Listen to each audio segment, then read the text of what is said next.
High court dictation start. कुछ सदस्यों ने सोचा कि यह लेख अप्रिय है क्योंकि एक बार जब व्यक्ति भारत में पाकिस्तान चले जाते हैं तो वे अपनी वफादारी को दूसरे देश में स्थानांतरित कर देते हैं। परमिट प्रणाली इन व्यक्तियों के साथ अनुकूल व्यवहार करती है और भारतीय नागरिकता प्राप्त करना आसान बनाती है। इसके बजाय यह तर्क दिया गया कि पाकिस्तान के प्रवासियों के साथ अन्य विदेशियों की तरह व्यवहार किया जाना चाहिए और वे विदेशीगण से नागरिकता प्राप्त कर सकते हैं। हालांकि अन्य लोगों ने इस तर्क का जवाब देते हुए कहा कि परमिट को लापरवाही से जारी नहीं किया जाएगा। इसके अलावा मसौदा समिति के सदस्यों ने विधानसभा को याद दिलाया कि भारत सरकार ने पाकिस्तान के प्रवासियों के लिए पुनर्वास उपायों का वादा किया था और नागरिकता के दावों के लिए एक परमिट प्रणाली स्थापित की थी। इन शब्दों से पीछे हटना दुर्भावनापूर्ण होगा और घोर अन्याय का कारण बनेगा। एक सदस्य ने तर्क दिया कि प्रवासियों द्वारा जोड़ी गई संपत्ति को कानून के तहत निकासी संपत्ति के रूप में माना जाता था।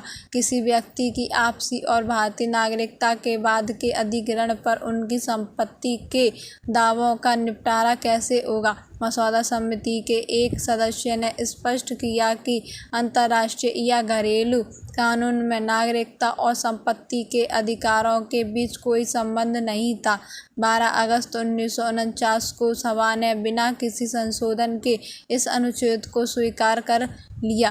पैरा मसौदा अनुच्छेद 21 अनुच्छेद 27 पर 7 दिसंबर 1948 को बहस हुई थी। इसने राज्य को किसी विशिष्ट धर्म के प्रचार या रखरखाव के लिए धन जुटाने के लिए कर लगाने से रोक दिया था। विधानसभा में अनुच्छेद के अर्थ को लेकर कुछ भ्रम था। ऐसा प्रतीत होता है कि कुछ सदस्यों ने इस अनुच्छेद का गलत अर्थ निकाला है कि धार्मिक संपत्ति कर योग्य नहीं है। इस झूठी समझ के तहत संचालन करते हुए एक सदस्य ने तर्क दिया कि धार्मिक संपत्ति को अन्य प्रकार की संपत्ति के समान माना जाना चाहिए और कर योग्य होना चाहिए। एक अन्य सदस्य ने हस्तक्षेप किया और मसौदा अनुच्छेद का सही अर्थ स्पष्ट किया।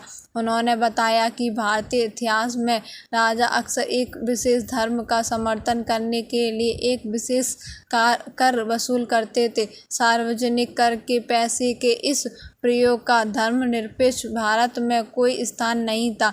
इन सभी संशोधन को खारिज कर दिया गया था। हालांकि मसौदा समिति के अध्यक्ष ने अनुच्छेद 16, 3, 32, 33 और 34 के तहत इसे विशिष्ट मौलिक अधिकारों तक सीमित करने के लिए एक संशोधन पेश किया। एक सदस्य इस कदम से चिंतित था। उन्होंने तर्क दिया कि संशोधन से संविधान कमजोर हो जाएगा। संसद की विधायी शक्तियां जवाब में मसौदा समिति के अध्यक्ष ने कहा कि उनके संशोधन के माध्यम से केवल विशिष्ट मामलों में की संसदों को यह दंडात्मक अधिकार दिया गया है। उनका संशोधन केवल अनुच्छेद 16, 32, 33 और 34 के तहत विशिष्ट विधायी शक्ति को दोहराता है। मसौदा समिति के अध्यक्ष द्वारा पेश किए गए संशोधन को स्वीकार कर लिया गया। 9 दिसंबर 1948 को विधानसभा ने संशोधित अनुच्छेद को अपनाया।